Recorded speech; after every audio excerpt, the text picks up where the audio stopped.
दोस्तों नमस्कार, आप देख रहे हैं @News9 लॉन्चर राजेश की तिवारी राज के साथ। आज के मुख्य समाचार। आज 22 जुलाई दिन सोमवार। आज से सावन सोमवार शुरू हो रहा है। अतः मेरे अपने प्यारे दोस्तों, देवियों एवं सज्जनों को सावन सोमवार की News9 लॉन्चर की ओर से बहुत बहुत बहुत ही शुभकामनाएं।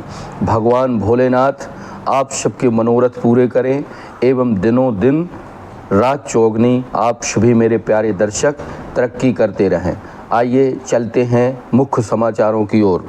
आज मध्य प्रदेश के रीवा जिले के मनगवा से एक दिल दहलाने वाली घटना उस वक्त सामने आई जब दो महिलाओं को जिंदा गाड़ दिया गया, एक गिरफ्तार, 2 आरोपी फरार।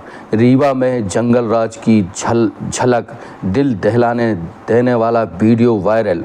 बताया जाता है कि रीवा जिले में विवादित जमीन पर सड़क बनाने का विरोध कर रही देवरानी जिठानी को दिन दहाड़े जिंदा गाड़ने की कोशिश की गई। शनिवार को मनगवा थाना क्षेत्र के कोठर में गोकर्ण पांडे सड़क बनवाने के लिए मुरुम गिरवा रहा था। इस पर आशापति सुरेश पांडे अपनी देवरानी ममता पति जीवेश के साथ मौके पर पहुंची। दोनों ने हाईवा चालक से खेत में मुरम न गिराने को कहा।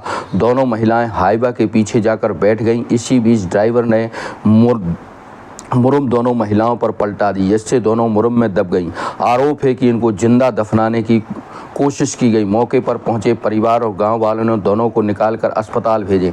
उल्लेखनीय है कि इस मामले में News9 लॉन्चर से रीवा के पुलिस अधीक्षक विवेक सिंह ने वार्ता करते हुए कहा कि जमीनी विवाद में हुई इस घटना में 3 लोगों पर केस दर्ज किया गया है। हत्या के प्रयास का मामला है। एक आरोपी को हिरासत में लिया गया है। 2 फरार आरोपियों को पकड़ने के लिए पुलिस दबिश दे रही है।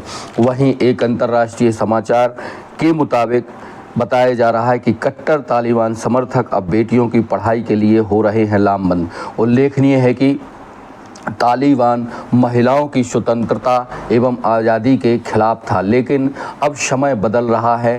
तालिबान संगठन भी अब महिलाओं एवं बेटियों को शिक्षित करने के लिए मुहिम चला रहा है। तालिबान संगठन और वहाँ के नागरिकों की सोच बलवाती हो रही है कि महिलाओं बेटियों को नौकरी और शिक्षा के क्षेत्र में उनको सुनहरे अवसर बनाने के लिए एक मौका दिया जाए। वहीं के उत्तराखंड में केदार मार्ग पर भूस्खलन में 3 श्रद्धालुओं की मौत का मामला प्रकाश में आया है।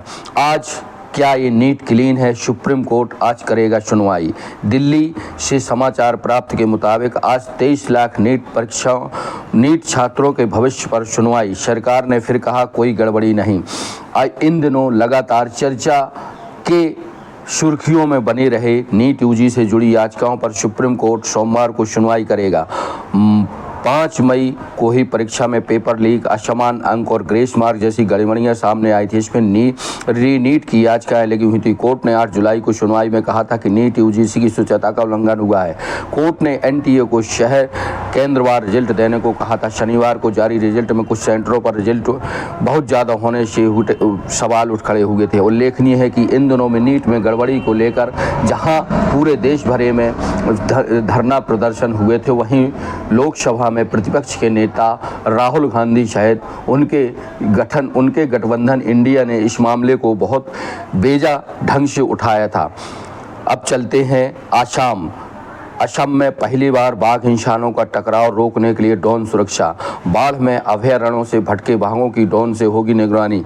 असम में ज़्यादातर इलाकों पर इन दिनों बाढ़ में डूबे हुए कंजीरंगा नेशनल पार्क से लेकर अन्य जगहों पर इस समय जो बरसात हुई है उससे वहाँ के जो जंगल के जीव जंतु हैं वो बाहर निकल कर आ रहे हैं। उनकी सुरक्षा को मद्देनज़र रखते हुए फॉरेस्ट एवं सरकार ने ड्रोन से निगरानी के लिए एक रणनीति बनाई है। वहीं सुप्रीम कोर्ट के आरक्षण रद्द किया, फिर भी छात्र जिद पर अड़े। सुलग रहा है बांग्लादेश। अब बांग्लादेश में अब तक 151 लोगों की मौत, कर्फ्यू जारी, इंटरनेट बंद। बांग्लादेश में आरक्षण आंदोलन को लेकर जारी हिंसा में अब तक 151 लोगों की मौत हो गई है। रविवार को 2 घंटे की राहत के बाद कर्फ्यू अनिश्चितकालीन के लिए बढ़ा दिया गया है। वहाँ की राष्ट्रपति ने सुरक्षा बलों को जो भी वहाँ पे गड़बड़ी फैलाने की आशंका व्यक्त कर रहे हैं उनको देखते ही गोली मारने के आदेश जारी किए हैं।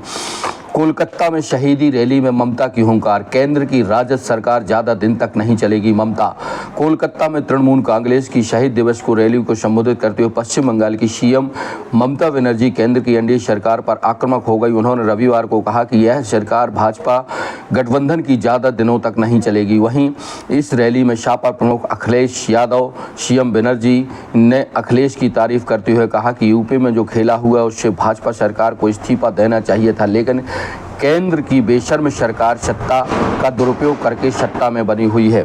अब चलते हैं अन्य समाचारों के लिए। नीट व यूपीएससी में गड़बड़ी, दुकानों पर नाम का मुद्दा उछला।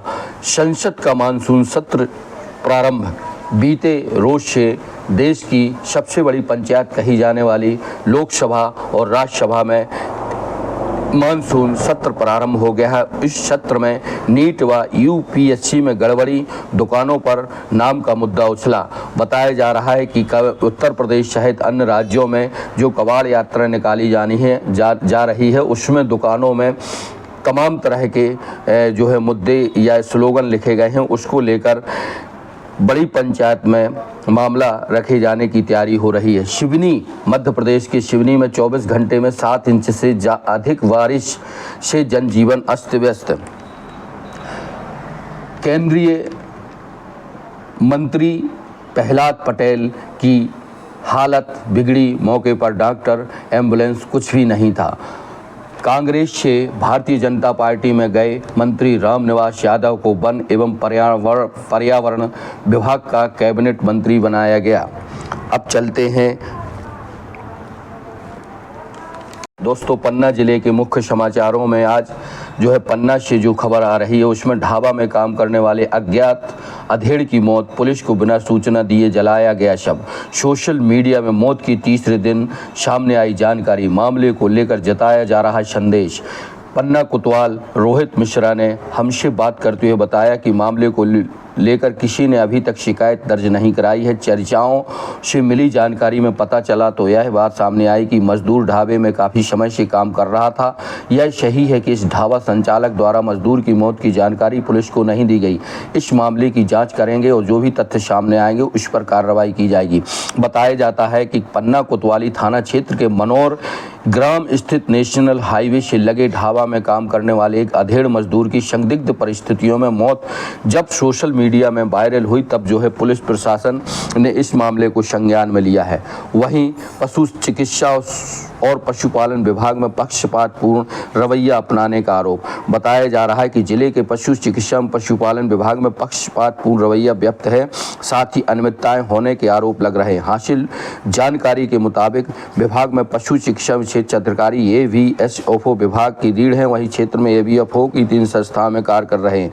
इस पर जब उनसे बात की गई तो उन्होंने कहा काम न होने के कारण केवल वेतन के निर्देशन रोका गया है, वह निकाला जाएगा। अभी 2-3 दिन बाद बाहर हूँ, आकर देखता हूँ। DP तिवारी, उप संचालक पशु चिकित्सा सेवाएं पन्ना। मौके पर पूरे जिले में आन बान शान के साथ सभी श्रद्धालुओं ने अपने अपने गुरुओं की जहां पूजन याचना वंदन की, वहीं गुरु के श्री चरणों में मस्तक नवाकर अपना और परिवार का कल्याण का आशीर्वाद मांगा गया। उल्लेखनीय है कि गुरु पूर्णिमा जुलाई माह में पूरे भारतवर्ष में बड़े ही परंपरागत तरीके से गुरु और शिष्य की इस अद्भुत मिसाल हेतु मनाई एवं संपन्न कराई जाती है। अब चलते हैं समाचारों की सबसे बड़ी कवरेज में पन्ना ज़िले में ही नहीं समूचे मध्य प्रदेश में इन दिनों गोवंश जो सड़कों पर घूम रहा है, उससे आए दिन सड़क दुर्घटनाएं होने से लोग असमय काल के गाल में ग्रसित होकर अपने परिवारजनों को रोता बिखलता हुआ छोड़ रहे हैं। पन्ना ज़िले में यह समस्या सबसे बड़ी बनी हुई है। साथ ही देश के उत्तर प्रदेश में तो हालात यहाँ तक गए गुजरे हो गए हैं कि वहाँ के लाखों करोड़ों किसान लगातार कई सालों से आवारा पशुओं की रोकथाम हेतु सरकारों से गुजारिश कर रहे हैं। जो अभी चुनाव के नतीजे कहीं ना कहीं कुछ भाजपा के खिलाफ गए हैं, उसमें एक सबसे बड़ी बात यह निकल कर आई है कि जो आवारा पशु थे वह उनकी फसलों को चर जाते थे। इसी बीच पन्ना ज़िले के मुख्य सड़क मार्गों पर लगातार आवारा पशु धमा चौंगड़ी करते हुए घूम रहे हैं। बाइक सवार, चार पहिया वाहन वाले, बसों वाले, ट्रकों वाले उन आवारा पशु जिसमें गाय, बैल, बकरी इत्यादि रहते हैं, उनसे टकरा जाते हैं। कितनी चिंता की बात है कि जहां एक और डबल इंजन की सरकार जो है गोवंश के लिए, खासकर गाय और गोमाता के लिए जो है जानी और पहचानी जाती थी, उनके लिए कुछ करने के लिए स्लोगन बनाए हुए थे जब सत्ता में नहीं आई थी। लेकिन आज सबसे ज़्यादा अगर दुर्दशा है तो गोवंश की है। लोग दूध तो निकाल के रख लेते हैं, लेकिन गोवंश को सड़कों पर बेमौत मरने के लिए छोड़ देते हैं, जिससे गोवंश की तो मौतें होती ही हैं, साथ ही सड़कों से चलने वाले राहगीर या वाहन चालकों की भी आए दिन मौतों के समाचार मिल रहे हैं। नगर निगम, जिले के कलेक्टर, नगर पालिका, नगर परिषद में बैठे जिम्मेदारों से न्यूज़ 9 लांचर की यह मांग है कि सड़कों पर जो है आवारा गोवंश जो घूम रहे हैं उनकी रोकथाम के लिए व्यापक पैमाने पर प्रयास किए जाएं। ये थे आज के मुख्य समाचार। आप देखते रहें, बने रहें। जो दिखेगा सच होगा वह दिखाया जाएगा। आपका अपना न्यूज़ चैनल सब्सक्राइब करें, लाइक करें, शेयर करें और शुरू से अंत तक हमें देखते रहें। नमस्कार।